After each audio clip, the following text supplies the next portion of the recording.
This video is brought to you by Miniature Market. Thousands of board games, miniatures, and paints, discount prices at miniaturemarket.com.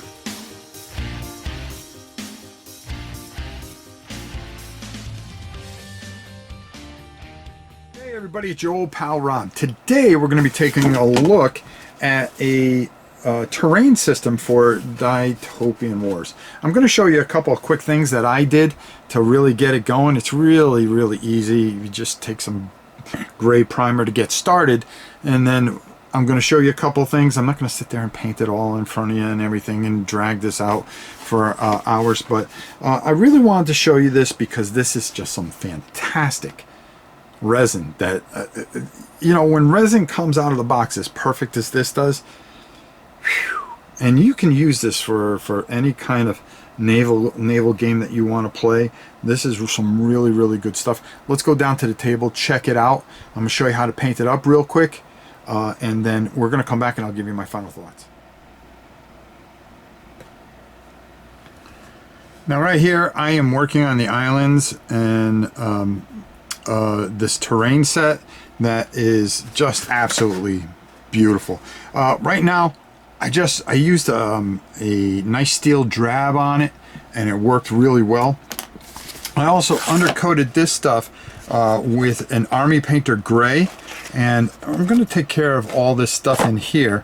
And I'm going to get to work on it. I'm going to show you what I have planned for it, how I'm going to make it stand out a little bit, and how we're going to just come to get this where we want to get it so we can do our playthrough. Next, we took some lead belcher and we filled in these slots. You really don't need a lot to do here. I filled in the mechanical aspects, or the building aspects. Make it kind of futuristic a little bit. You know, we'll dry brush over this. And this is just some really great stuff. Really great stuff. I mean, this is just going to look great on the sea and causing all kinds of bedlam. And you know, you could do a whole bunch of different things with this, and the scenario, I mean, the scenery is just absolutely beautiful. This is just a beautiful set, and it's something that really stands out.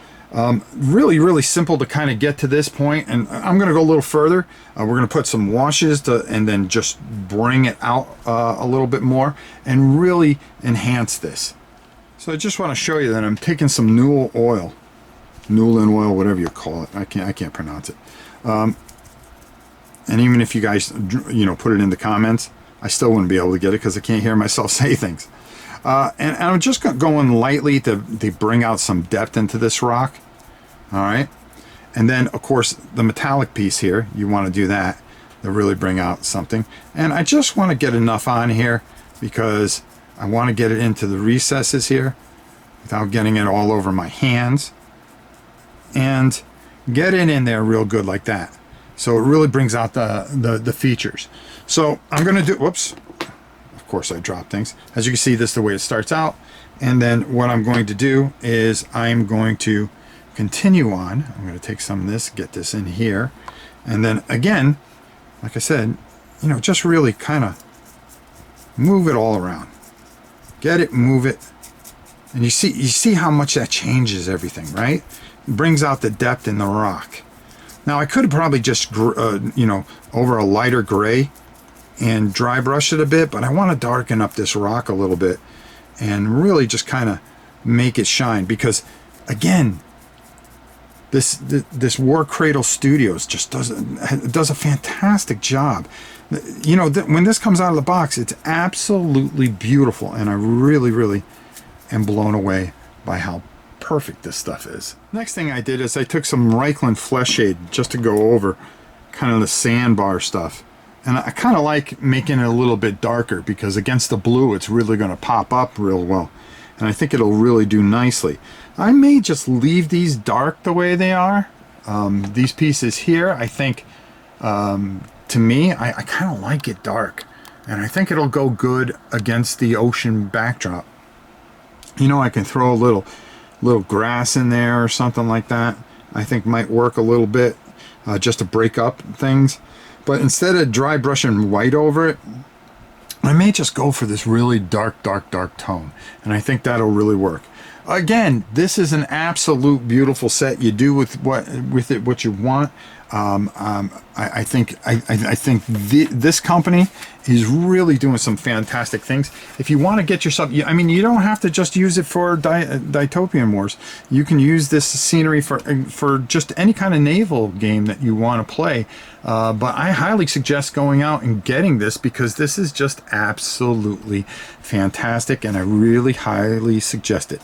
Let's head up on top and let's take a talk about Islands terrain set here from our good friends at War Cradle Studios.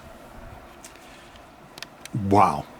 You didn't have to do a lot, but just doing that little, you know, the dark wash, I really like that on there. Now, if you want to, you could take a light gray and just barely go over it. And I may add a little grass, but right now, I like the dark and foreboding thing that's going on here. This is just some really, really great stuff. And again, from our good friends at War Cradle Studios, are knocking it out of the park, because the minute I got this out of the box, there was nothing to clean up. I mean, it was as perfect as I've ever seen anything. And their resin stuff is just incredibly detailed. I don't know what they're doing over there, but they're doing it fantastically, and it is blowing my mind. So definitely check it out. You can't go wrong here. You can either get it at War Cradle Studios, or you can look for it to be at Miniature Market very soon. This is some great stuff. Until next time, it's your old pal Rob, where we're going to be doing more of this fantastic Dystopian War stuff, because I love this game. Until next time, we'll see you soon.